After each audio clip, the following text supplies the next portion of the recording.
It is Sunday, February 25th. We leave for Ireland in 4 days, and I am going to get my poster printed today. I feel like I'm gonna jump out of my skin. Like, genuinely, the analysis paralysis kicked in so hard this morning. I was like, I can't be done. I don't know what I'm doing.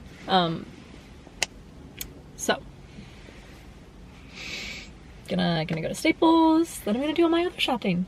Pick up the last minute things I need for international travel, and then I'm just gonna like,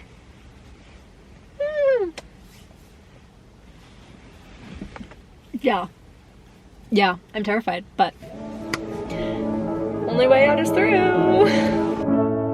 I've been spending time thinking about the time I spent on things that I despised, and all the sleepless nights, ambition cast aside for TV, wishing and dreaming, but I'm still waiting on a sign, like I believe in something, like something believes in me. Waiting is too easy, wishing is too easy. Nothing that's easy will free me. And this is where I turn around, make my way back to reckless and naive.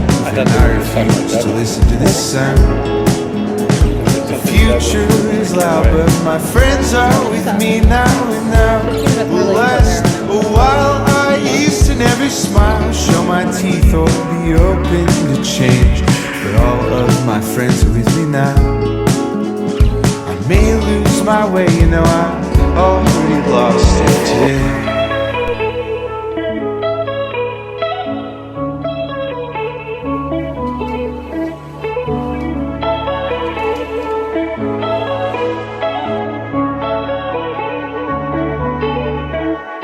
Just to be clear, I admit to all of my crimes. Okay, good morning. It is 8:09 a.m. Woke up at 5:30. That's just how it's gonna go. And yeah, I am putting the final touches on getting ready. Then I'm gonna grab hotel breakfast. My dad and I are gonna head over. Last night was lovely. I did not like whip out my phone or anything because I was just like, oh wow, hi, I'm here. The flights were all on time. Getting through passport and customs and security and everything, that was a breeze.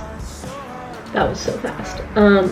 The coach though, from Dublin Airport to Galway, took its sweet time. So I had less than an hour between making it to Galway and then we had to get to the hotel, check in, shower, get redressed, redone up, and then go to the university. So that was helter skelter, but everyone was lovely.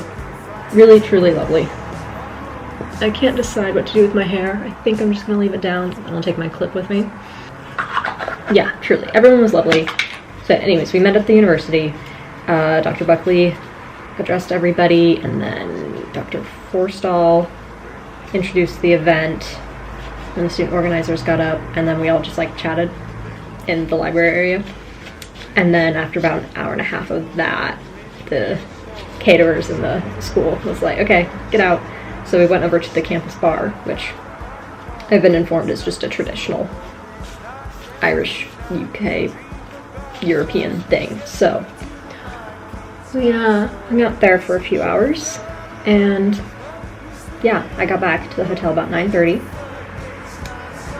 Showered, got everything prepped for today, fell asleep around midnight, and now we're here. So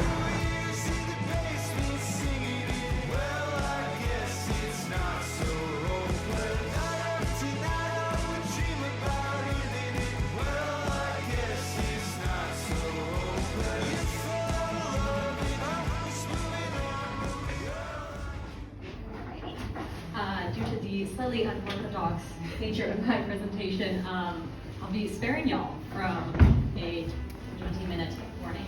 So I'll be sharing with you a section of the historiography paper and literature review that I wrote for an undergraduate class back in the States. Review from from a monograph by Dr. Brona and McShane. So, the early modern period, 1450 to 1789, was marked by colonization, religious reformation, technological innovation, and more, all of which impacted medieval Ireland. Historian Brona and McShane, PhD, specializes in the history of women, religion, and gender, particularly throughout the early modern period. And it was her 2022 monograph, Irish Women and Religious Orders, 1530 to 1700, focusing on suppression, migration, and reintegration, that has shown a new light on the history and experiences of Irish women religious. Her monograph grew out of her 2017 paper, Negotiating Religious Change and Conflict, Female Religious Communities in Early Modern Ireland, 1530 to 1641. And this paper explored the unique dynamics present during the suppression of Irish monasteries, and it highlights the various avenues through which the Catholic faith survived. The monograph, meanwhile, takes a much wider chronological approach as she breaks down the Catholic Counter-Reformation in Ireland following Henry VIII's suppression of monasteries across England, Ireland, Scotland, and Wales. And McShane writes with ease as she guides readers through the harrowing experiences of these women religious. Of particular interest to me and our presentation today is her work highlighting Gracedieu Abbey and the quiet rebellion staged by those who supported the sisters that resided there.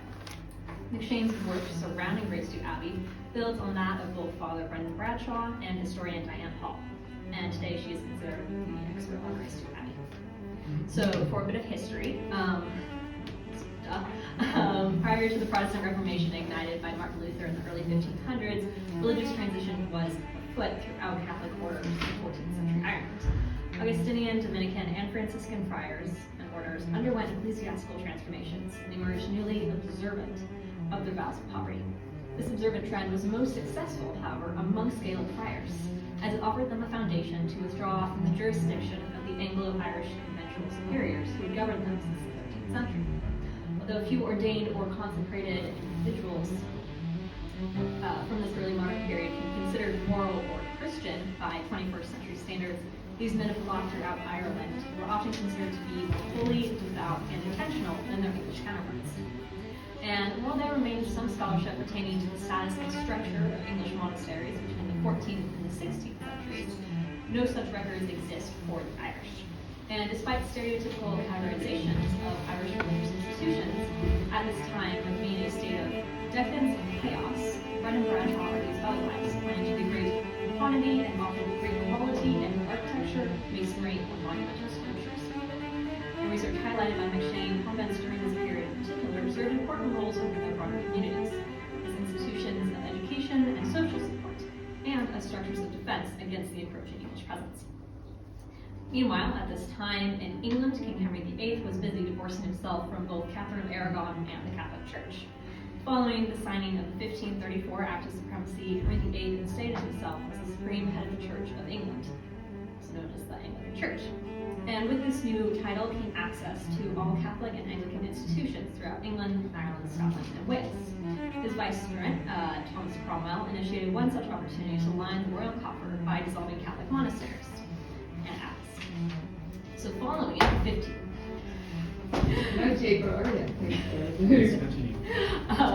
following the 1536 Act for the dissolution of lesser monasteries, Cromwell undertook the highly methodical process of dissolution. Funds seized from these institutions would be used to pay off war debts, while property was reclaimed or gifted to various nobles as a token of their loyalty to King Henry VIII. And while religious institutions contributed greatly to their communities through defense, commerce, education, and social support, individual monasteries and convents maintained their financial status through tithes, donations, and the value of the land they resided on. And where some monasteries collected rent on their land, other monasteries' entire wealth was tied up in the value of the physical property itself. At the time of the dissolution, there were 21 convents that were dissolved, and they were all worth somewhere between 1 and 112 euros each. In October of 1539, following 1534, 1536, we come to 1539. The English Crown officially suppressed Gracedieu Abbey, turning the land over to Dissolution Commissioner Sir Patrick Barnwell, a sergeant of law to Henry VIII. So this is key and very fascinating. Something that McShane highlights is that Barnwell worked for and was favored by King Henry, and yet we will see later how he worked against that and perpetuated the Catholic Counter-Reformation. And so by the time the property landed in his hands, it was 1543. Greystew Abbey was the largest of the convents dissolved, valued at 112 pounds, including funds that were earmarked for both the local rectory and the convent. And as I've just thrown a bunch of numbers at you, the official timeline between the dissolution in 1539 and the transfer of land to Barnwell in 1543 is unclear. Scholars do know that within this time period, Barnwell grew sympathetic to the remaining sisters of Greystew, and an agreement was reached between the parties that allowed the nuns to relocate to Portrane Rectory with their chaplain, which was located on a separate part of the property. There, the sisters of Greystew were enabled to continue living in community and observance of their vows. There are no surviving documents outlining the agreement between Barnwell and Greystew, but work by Henry A. Jeffreys has discovered a trust set up by Patrick Barnwell to continue supporting the women of Greystew Abbey through both their vows and the mission to educate the surrounding community. Additionally, historians have used surviving Inquisition reports to piece together a timeline tracking the transfer of lands from Barnwell to Beale White to Isabella Welsh, all of whom held to the original agreement and ensuing trust policy. In fact, Shane has reason to believe that Beale White may have been related to the former abbess, Alice. Even after selling the land where Greystew was formerly located, several generations of the Barnwell family showed dedication to Sir Patrick's cause by sheltering various Catholic clerics facing persecution into the Elizabethan era. And then this brings us to 1547, and unfortunately Catholic oppression did not rest after the death of King Henry VIII. Rather, his daughter, English Queen Elizabeth I, picked up the mantle in the later 1560s.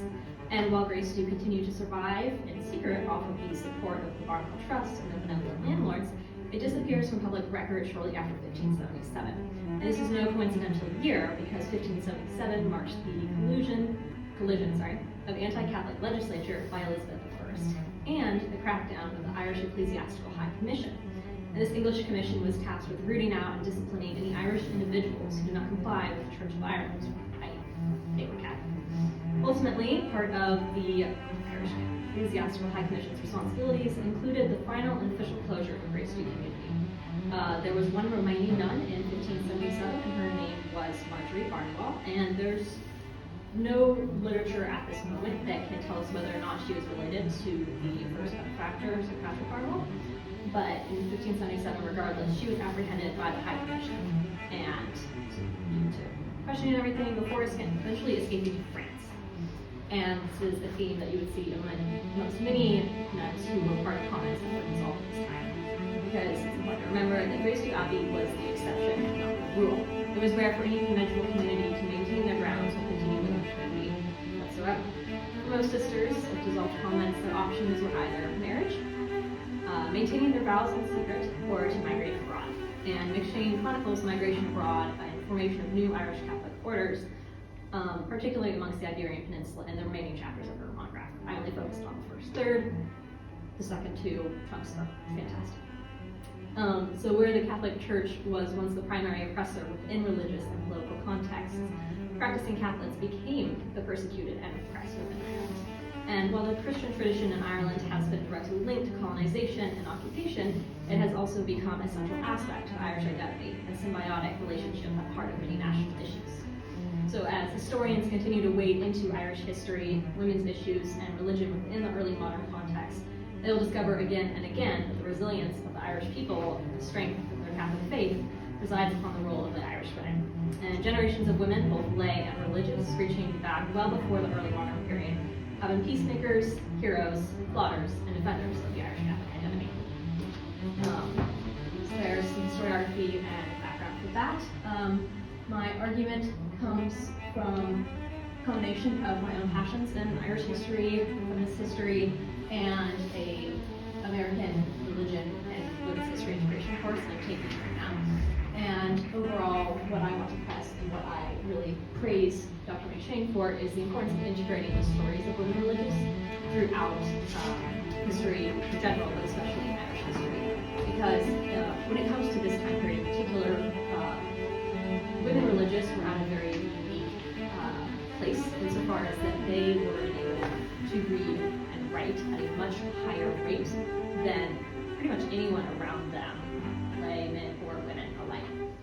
And so as a result, we have slightly more documents available to us, and as women's history and religious history continue to be focused on and brought up we need to see more and more of the integration of the two fields to get the most complete picture. Go downtown to the bridge after midnight. See the girls upside down, naked with light. Have a drink in the dark, not a charm, nor a word, but a dream of your quiet.